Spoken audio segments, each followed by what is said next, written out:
Post-pandemia y la aceleración de la inteligencia artificial. No vivimos el encierro ni la incertidumbre extrema, pero seguimos habitando sus consecuencias. La pandemia ya no ocupa los titulares diarios, pero su sombra todavía atraviesa nuestra vida cotidiana. Si bien algunos hablan de post-pandemia, yo prefiero hablar de peripandemia, un tiempo intermedio en el cual ya no vivimos el encierro ni la incertidumbre extrema, pero seguimos habitando sus consecuencias. Una etapa de secuelas visibles e invisibles donde lo biológico se transformó en social, lo social en psicológico y lo psicológico en cultural. La primera oleada fue viral, pero la segunda fue silenciosa y más persistente, la de los trastornos de salud mental. Ansiedad, depresión, ataques de pánico, fobias, estrés postraumático, alteraciones del sueño e incluso brotes psicóticos emergieron o se intensificaron tras la crisis. En los meses más críticos se observó un fenómeno llamativo. Muchas instituciones psiquiátricas registraron menos internaciones. Como un boxeador que no siente los golpes durante la pelea, pero después se desploma, la sociedad atravesó el estrés agudo con aparente entereza, solo para experimentar más tarde la magnitud de las secuelas. El impacto fue transversal. La población en general sufrió aislamiento y miedo, mientras que los trabajadores esenciales, en especial el personal sanitario, vivieron jornadas interminables, riesgo de contagio y angustia por sus familias. Hoy sabemos que esa sobrecarga dejó huellas profundas, no solo emocionales, sino también inmunológicas e incluso cardiovasculares. Frente a este panorama, una palabra ganó protagonismo: resiliencia. El término nació en la física para describir la capacidad de los materiales para resistir la injuria. Luego pasó a la psicología al observar que algunos niños, a pesar de crecer en contextos adversos, lograban desarrollarse. Actualmente lo entendemos como la habilidad para resurgir de la adversidad, adaptarse, recuperarse y sostener una vida significativa. Pero la resiliencia no es solo cuestión de voluntad, requiere vínculos sociales, apoyos comunitarios y especialmente un sentido de la vida.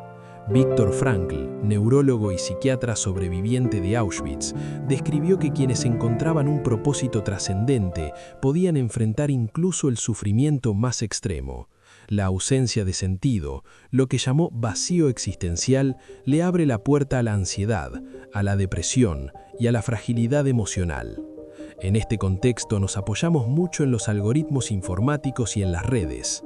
Así, la inteligencia artificial ocupó roles centrales de crecimiento geométrico, exponencial o más, hiperexponencial, que aún persisten. El COVID no fue lo primero en transformar sociedades. La peste negra del siglo XIV, además de diezmar Europa, abrió paso al Renacimiento.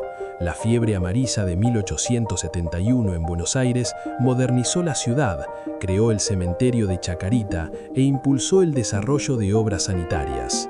La gripe española de 1918 mató a decenas de millones, alteró el desenlace de la Primera Guerra Mundial y con sus secuelas condicionó la política del siglo XX. Las pandemias moldearon la arquitectura, el urbanismo y las formas de convivencia. Desde las calles ventiladas de la Edad Media hasta el modernismo higienista frente a la tuberculosis, la salud dejó marcas visibles en las ciudades. También afectaron la cultura, la literatura, la filosofía y hasta la concepción tanto de la vida como de la muerte. El COVID, con la hiperconexión del siglo XXI, multiplicó este efecto. No solo transformó el trabajo y la educación, sino que también modificó la percepción del tiempo, la relación con la corporalidad y la idea misma de proximidad social. Y aquí entra en escena un actor inesperado: la inteligencia artificial. En ese marco, la inteligencia artificial presentó una aceleración inesperada. De pronto, pasó de ser promesa a convertirse en una herramienta indispensable, y la pandemia actuó como catalizador. En materia de salud, apoyó diagnósticos, análisis de imágenes y logística hospitalaria. En educación, multiplicó las plataformas inteligentes para sostener la enseñanza remota. En el trabajo y el comercio, ayudó a predecir las demandas, organizar cadenas de suministro y mantener interacciones digitales. El confinamiento disparó la digitalización, más datos que nunca, más usuarios conectados, más necesidad de infraestructura. Gobiernos y empresas invirtieron de manera extraordinaria. La inteligencia artificial se legitimó como aliada en un contexto de fragilidad global. Pero esa aceleración dejó tensiones. La adopción apresurada expuso riesgos de desigualdad, sesgos, falta de transparencia y amenazas sobre la privacidad. Además, encendió alarmas en lo que respecta a la sustentabilidad ambiental. El consumo energético de los grandes modelos de inteligencia artificial es enorme y crece sin pausa. La pandemia reforzó una idea. La tecnología puede ser un soporte vital, pero también un factor de riesgo si no se la regula con cuidado. Al mismo tiempo que la inteligencia artificial se instaló en la salud, la educación y la economía, la sociedad comenzó a exigir marcos éticos y políticos más sólidos. Hoy se habla de inteligencia artificial inclusiva, transparente, responsable y sustentable. La pandemia nos enseñó que la salud no es solo ausencia de enfermedad, es también un equilibrio cultural, emocional y político. En esta peripandemia, enfrentamos una doble exigencia. Por un lado, reforzar la resiliencia humana, cultivando propósitos, vínculos y proyectos que protejan la salud mental. Por el otro, construir resiliencia tecnológica, desarrollando una inteligencia artificial al servicio de la equidad y de la sostenibilidad.